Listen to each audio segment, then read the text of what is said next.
Damn. That is one word to describe the 3.1 live stream to some extent. But also, damn, is another way to describe the live stream as well, depending on how you look at things. What's up everyone, Sean here, and today in this video I definitely wanted to sit down and talk to you guys about what happened during the 3.1 live stream and my thoughts and opinions about it. I think already it is looking pretty exciting with the story update, but let's break it all down. So as I said, the story is where it starts off the stream with that 3.1 story with Archon quests part 3 and 4, I believe, are referred as in some ways. And yes, it's definitely updating the story, the main story of things, featuring more of Kusanali / Nahida, now with Sinnoh and with Candace coming in, as well as Al-Haitham and Dea to for this story, or part of the story. And of course even the Harbingers are coming in, not just one, but we're getting two. We're having a returning face, Scaramouche, as we last saw him in Inazuma in the first one of the side event stories, which unfortunately a lot of people missed out on. That's where he actually debuted rather than the main story of things, which is, yes, a little strange still. But nonetheless, Scaramouche is back, and he is in a giant robot-looking mech suit of things as a big boss for Sumeru. And along with that, the Doctor, is coming into the picture here finally, with this full body and everything. We get to see that full reveal in his in-game model, more ways than one. And of course, the story is looking pretty juicy, right? Especially what was already presented in the trailer, including our dear Catherine, poor Catherine, suffering at the hands of the Doctor's followers. It seems like he has somehow been able to control the people with the earpiece or whatever they have and such. He definitely had a hand in that. I'm sure of it somewhere in that regard. But either way, it's looking pretty juicy with that new story coming in, of course. As with the rest of the Sumeru story, I really enjoyed it. I really enjoyed 3.0 so far, with the story, just the story alone. And so yeah, I definitely am naturally looking forward to the parts 3 and 4 coming into this update, of course. But now this time we're in definitely the desert side of Sumeru, so it's definitely going to open up, and we're going to get a completely different look on things. We're going from that luscious green to the desolate sort of sandy brown, that sandy tan to it. And it's definitely going to be a trip, no less, and there's going to be more things to collect, of course, along the way, as we uncover more of the lore and, I guess, mysteries, right, if you're really into that side of things in Genshin, the mythos of Genshin, with the Archons and stuff like that. And of course, the stuff with Nahida and everything around it, including the people, right, whatever's going on with the people. Dea's people have been treated lowly, rather, and so, I that's where I'm gathering anyway. Hopefully I'm correct on that one, but nonetheless, of course, it is pretty juicy, looks like, so far. Just with Catherine alone, I wonder what's going to happen with that. Even though, for those who haven't played the story already, I think you should really catch up to it. It's definitely had some things uncovered for the very interesting side of things, so I'll leave it at that. Next one up, of course, one of the important parts of this update are the banners. We're getting Sinnoh first, who is pretty much the premier unit, the Electro 5-star unit, who is going to be just slashing his way into the fray of things, along with a returning face of Venti. Funny enough, the premier 4-star unit, of course, in these two banners, because they're dual banners, is Candace, the 4-star Hydro Polearm user who has a big shield Looks really interesting, so maybe I'll try to dabble in on the Venti banner, because I'm not too super drawn into Sinnoh as much as he looks cool. I feel like I don't really need someone like him for right now. I'd rather save up for someone like Nahida later on in the future banner, who is I feel like she's gonna be coming up soon after these set of banners, I should say. So at least that's what's on the word on the street anyway. But nonetheless, though, we have Sinnoh, Venti coming as the 2 5-stars for the dual banner, so they'll be simultaneously out soon enough from September 28th, and along with the 4-star Candace. So I think what I'm going to be doing is building up my pity, that's how I look at it, on Venti's banner, because I don't have Venti, and I kind of want Venti more than Sinnoh, just because I already have plenty of DPS units now. Yes, he may likely be the latest and greatest DPS unit on the Electro side of things, and pretty much is like a 5-star Razor essentially.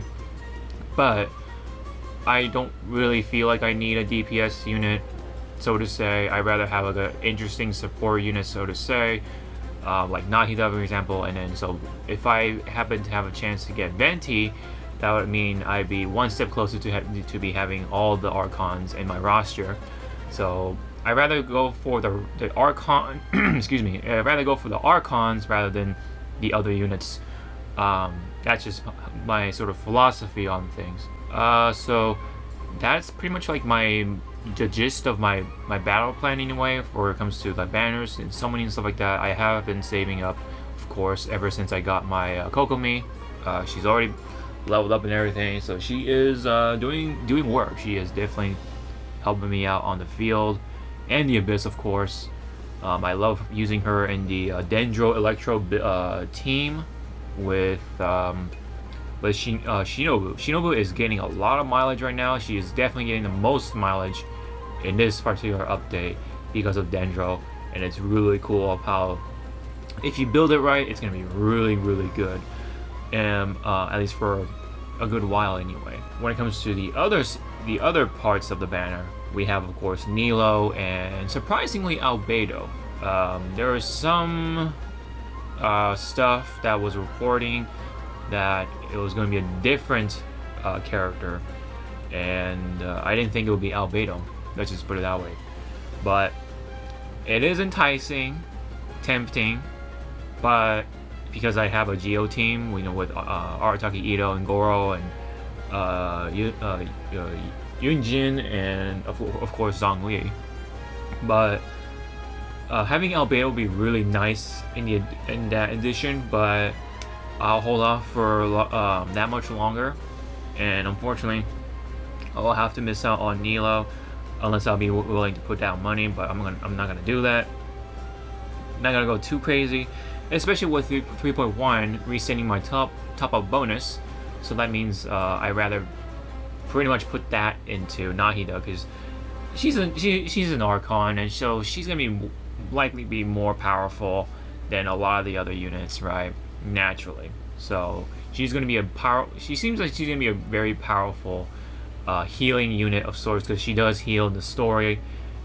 She did try to keep somebody alive in the story with her healing powers, and although you don't really get to see that, but you don't get to see how that works. But of course, for spoiler reasons, right, you don't want to just spill the beans right off the bat like that.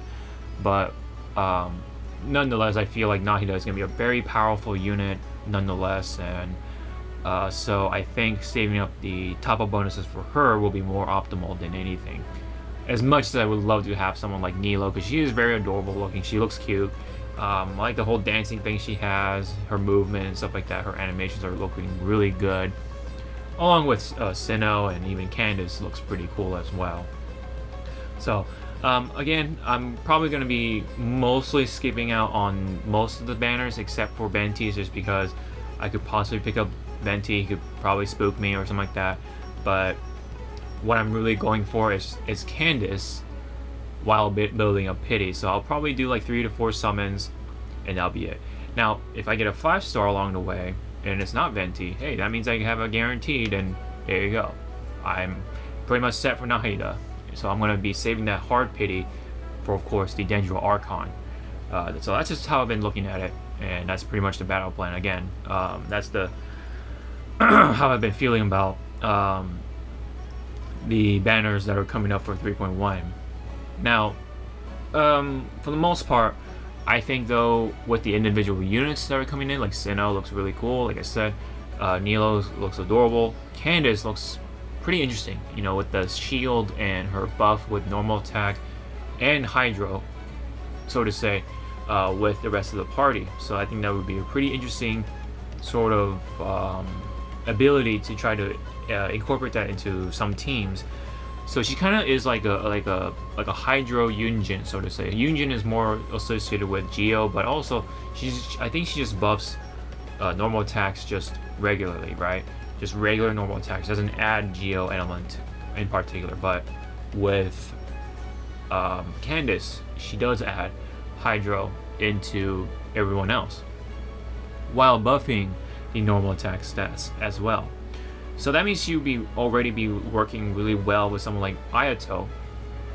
And since Ayato does get a bonus from HP, and so that means, you know, having Candace and Ayato at itself is a buff as well, because the HP resonance, right? The Hydro resonance raises HP, so that means he gets a buff as well. I don't know if Candace has a HP related bonus, but nonetheless, though, it will be very beneficial for someone like Ayato, of course, Yelan, Xingqiu, and so on and so forth with the Hydro units. I think it'll be pretty good all around, but it definitely more be beneficial towards Ayato if you're planning to stick Candace in some teams. So having Candace and Ayato, that's a really good combo already, along maybe with like a Dendro unit like Dendro Traveler, and then you have Shinobu or an Electro unit to set off the Hyper Blooms and everything.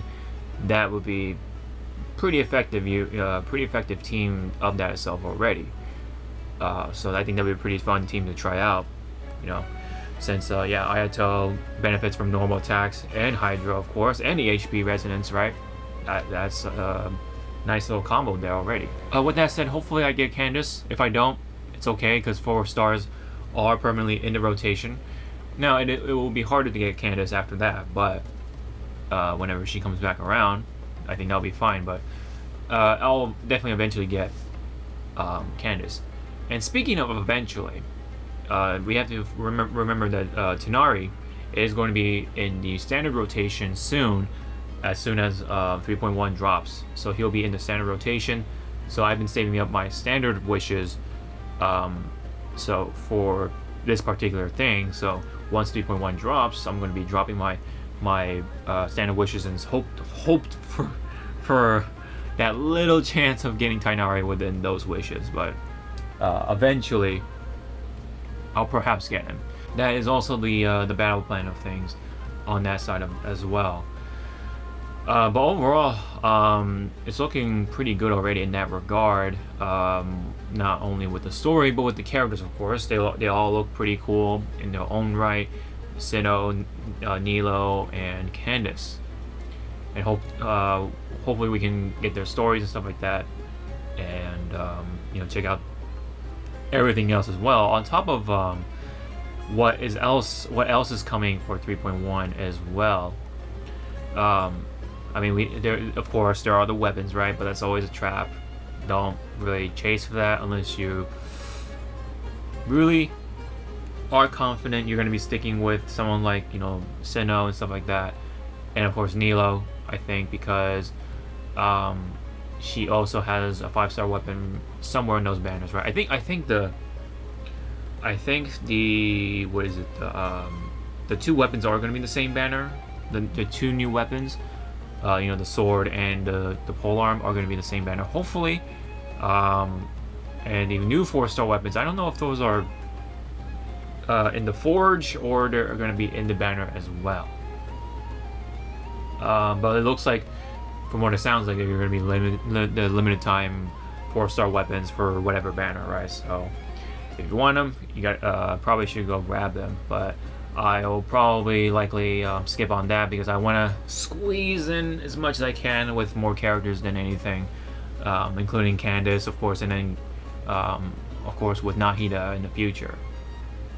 But meanwhile, there are events coming in as well in 3.1, including the Gleaming Jade, which is I believe essentially what we're getting for this anniversary.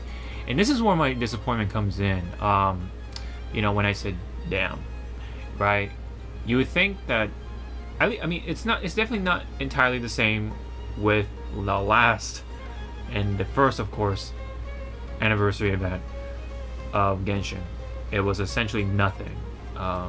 But this time around, I think we're getting 20 pulls worth of wishes and gems and stuff like that. So, okay, it is something, I guess, but they have a very different philosophy on things and seem to be focusing on different things rather than just giving us in-game rewards and let us choose a 5-star of sorts or get a bunch of wishes or something like that, But the way they look at it, right, they have a bunch of other stuff outside the game that they see as a gift to us players, which I will cover later on. But anyway, that is essentially what the anniversary event is like, unfortunately, from what I'm really gathering. So it really continues, right? That storyline sort of continues with Genshin Impact, unfortunately, from Hoyoverse, that the anniversary awards are still, I considered, abysmal, considering that how long we've been really sticking around, for the game and stuff like that, how much support that we've been giving, how much love has been receiving with all the fan art, the stuff you've seen at Hoyo Fest, right, with all the fan projects and stuff like that. You would think that at this point they'd be like, hey, we got this for you guys in the game, boom, free wishes up the wazoo, and you get to choose your 5-star character within this pool or something like that. Like if it was like the standard rotation, I'd be fine with that too, because I could use someone like Mona. That'd be kind of nice, like a free Mona, so I don't have to worry about that anymore. Well, and then it'll probably grow in constellations for sure, but but it's funny because I still don't have Mona, and I've been playing this game every single day up to this point, from pretty much day 1. So that's pretty crazy to think about, right? Anyway, so that's pretty much what we are expecting for the most part of Genshin Impact, and so that of itself is pretty disappointing. But if you are able to put that aside, there are other events to kind of allow you to get more gems.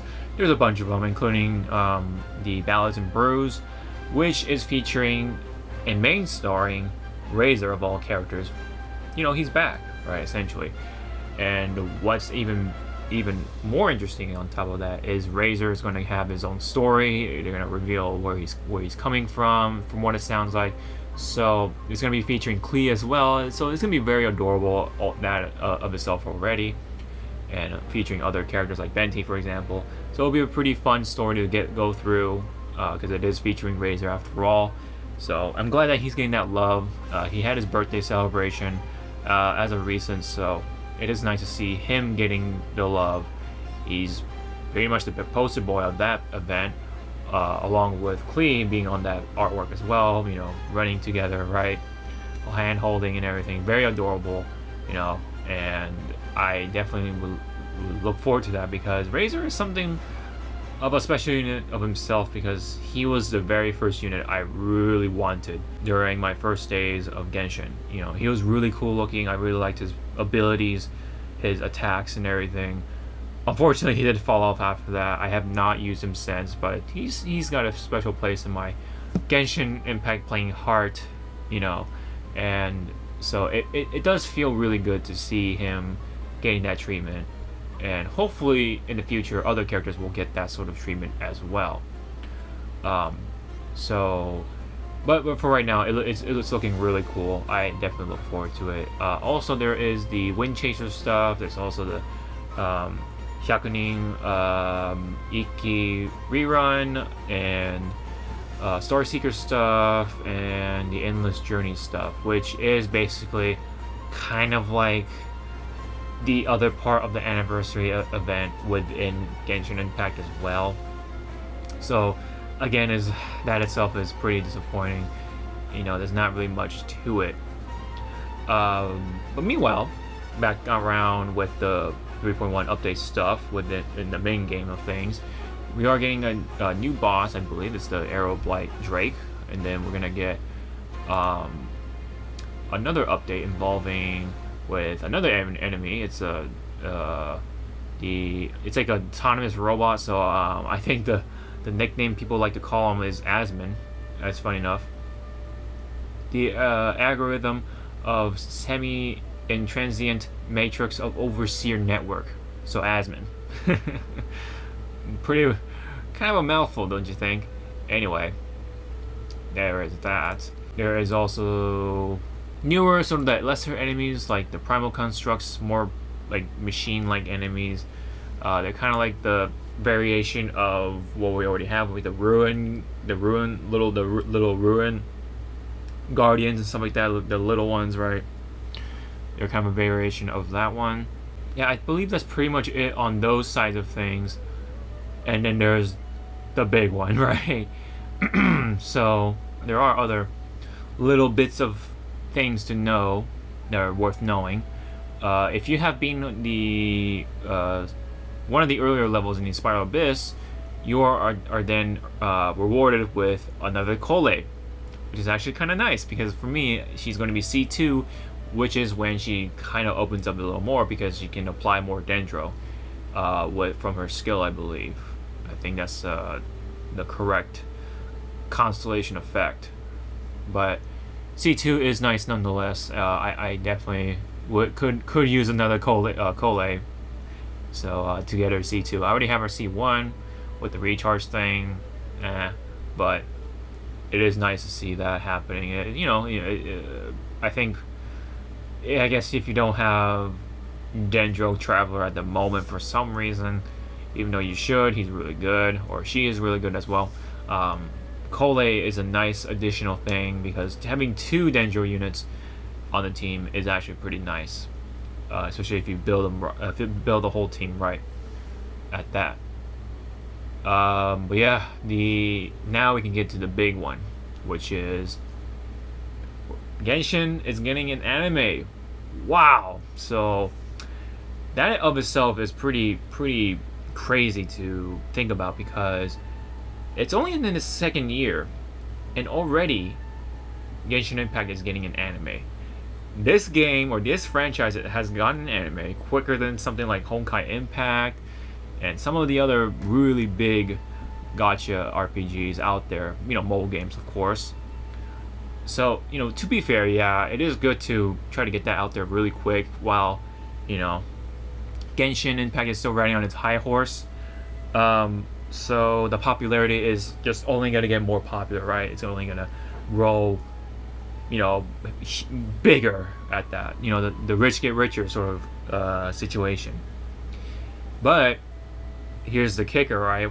Within this piece of news as well, the anime is being animated by Ufotable of the Fate series fame, and of course Kimetsu no Yaiba fame, and so on and so forth. They are the premier animation studio for a lot of things, on top of other studios as well. But they are one of the best, I think. They look really cool whenever they come out with something. I still need to watch the Fate Heaven's Feel stuff. I really need to catch up on that. But I love with Unlimited Blade Works, and that was kind of like the can opener kind of anime when it came to Ufotable stuff. I think they really do a great job, and of course with this one in particular, looks already looking good. Even though it is a teaser at its core essence, right? But what we have seen already, the background, right? The 3D background looks really good, even though it is 3D. It blends in somehow really well with the the animated characters, such as Paimon, and of course the travelers, Aether and Lumi, are looking really good. So the face and everything, they look really, really nice. I think it has that nice Ufotable touch, that Ufotable and Genshin Impact art style. It was a match made in heaven, I think. And I definitely look forward to that, because it is a long-term project. And I think for the most part, from what I can gather, and what I believe as well, they're going to be focusing mainly on the Archon Quest stuff. So the Archon Quest, of course, is the main story, and maybe they'll throw in some side stuff here and there, maybe as a means to have filler episodes, right? Maybe, but I think they'll definitely stick to the Archon stuff for the most part. So I cannot wait for the Venti quest, Zhongli, of course. Raiden Shogun's gonna be super sick, and of course the rest of it, right, including Sumeru. But the Raiden Shogun stuff, I think it's gonna look really cool.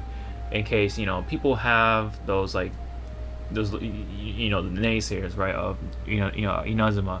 While the game experience itself could have been better, I think the story, right, I think we can all admit, it was pretty cool in some moments, right, including Raiden Shogun versus Signora, right. Oh man, I cannot wait for that, and hopefully we can see that fight with Kujo Sara and Signora, so I think that'd be a pretty nice little bonus in there as well, because there's a lot of unseen stuff, off-screen stuff, that could be a potential extra that we can see in the Genshin Impact anime series. So that is essentially it. I'm super excited for it. I definitely will look forward to that whenever that comes out. And they are just popping off right now, man. It is a giant flex, and so that's where I wanted to bring in the point of, like, that's their gift to us, right? That's how they see it. But it's you gotta treat the players traditionally, right? Give us the in-game stuff, right? The anime is really nice. I'll say that much, but come on, man, you gotta do the basic stuff, man. That's where we're at, because we play the game, and all that stuff is outside the game. All that anime, the concerts, right? Forgot to mention that, but the artwork with the concert is really cool. Anyway, the anime is a nice gift and all, but let's get back on track here, man. We need that in-game rewards. The 3rd anniversary needs to be popping off for sure, but that's just what it is, man. In their eyes, the anime is the gift to us, even though it really is just a giant little flex, and it's only going to bring in more players, more popularity. It's going to have more eyes and everything. It's going to be a big hit no matter what. It's going to just get attention and get more people playing the game. And guess what? They make more money. Boom. Funny how all that works. So that is essentially it. Hope you guys found this video entertaining to some extent. Thank you very much for tuning in for my opinion and I guess breakdown on 3.1 or Genshin Impact. I definitely look forward to it. It's definitely the best one yet, I guess. Definitely very much look forward to the story stuff, the character banner sort of, but then I think the next one after those banners, that's gonna be big. So if you have any comments, leave me down below, and don't forget to like and subscribe. Really appreciate you guys, and check out the links in the description below, including Glasses USA. Nice convenient way to get a pair of glasses, whether they're cheap or if you want to go in or not. You get pretty good deals frequently. So click on the link. I guess something out of it, you guys too as well. That is essentially it. So thank you very much for this video, for tuning in, and I'll see you guys in the next one, whether it's a video or a stream. I do stream on YouTube, so until then, I'll see you all in either of those. Sean out.